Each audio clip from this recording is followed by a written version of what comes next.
Well, the good news is we are now going into Module 12, which means we only have a few more weeks left in this semester.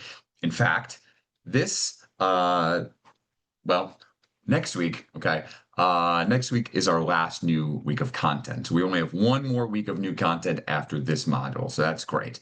It's exciting. This module that we're about to work on, and even the following one, it's a fun topic for a lot of people. It's about geometric figures. And when I say geometry, a lot of people think maybe about high school geometry class, and maybe they didn't have a great experience with that. Maybe they didn't love it.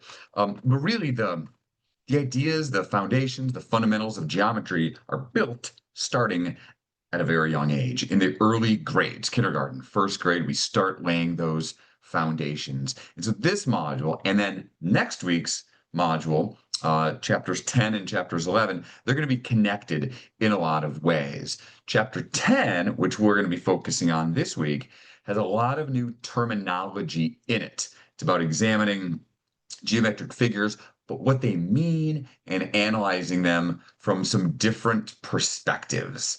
Um, and next week, when we go into chapter 11, we'll be dealing more with the formulas. So let's take a look at Blackboard.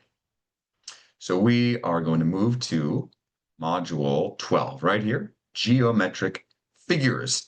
You'll see that again, we are in chapter 10. There's three sections of the textbook that we're going to be discussing: 10.1, 10.2, and 10.3. There are, of course, your PowerPoint supplementary slides. I want to note here these two links. I referenced these in the videos, but these are great for you to just play around with. So one of them is the isometric drawing tool. Again, I recommend you just come in here and play around. You can create all sorts of three-dimensional figures.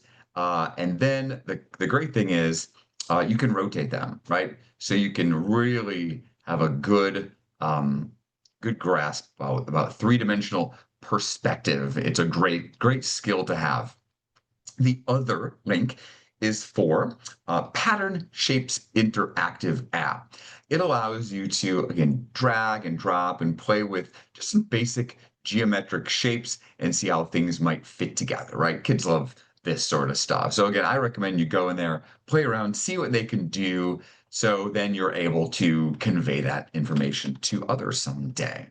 Back in Blackboard, there is, of course, a SmartBook assignment, the three sections worth of videos. I'll note that 10.1 has three videos that accompany it.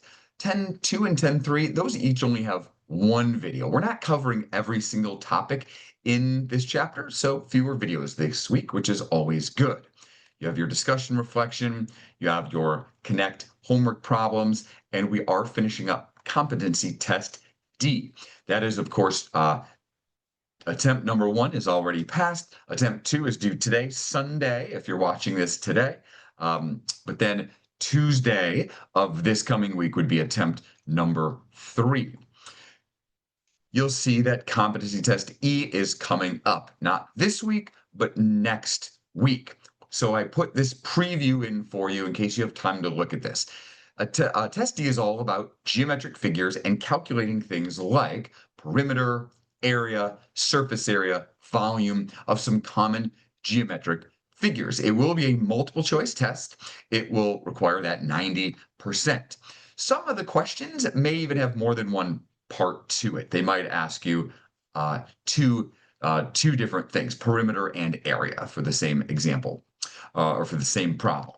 You'll have a time limit of 40 minutes, no outside resources and notes, but you may use a calculator, and you may you'll have access to these formulas on the test. So we'll talk about these more in the next module, but I'm just giving you them again here as a preview. A couple other things about this competency test. There are a bunch of links here for Khan Academy. They don't cover every variation, but it's, again, great practice for you to start trying this as soon as possible. You want to make sure that you are aware of the different units of measurement. Is something centimeters? Is it centimeters squared, or is it centimeters cubed, based on the different situations? That will be part of this competency test. If I go to the practice test, there's practice test and, of course, solutions.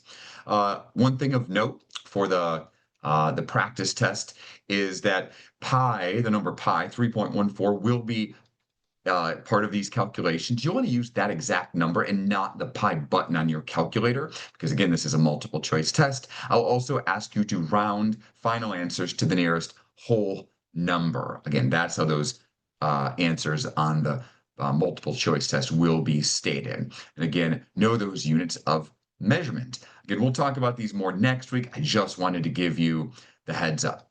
Again, here's the practice test, and the solutions, as you saw, are also on Blackboard as well. So that is it for this week. Module 12.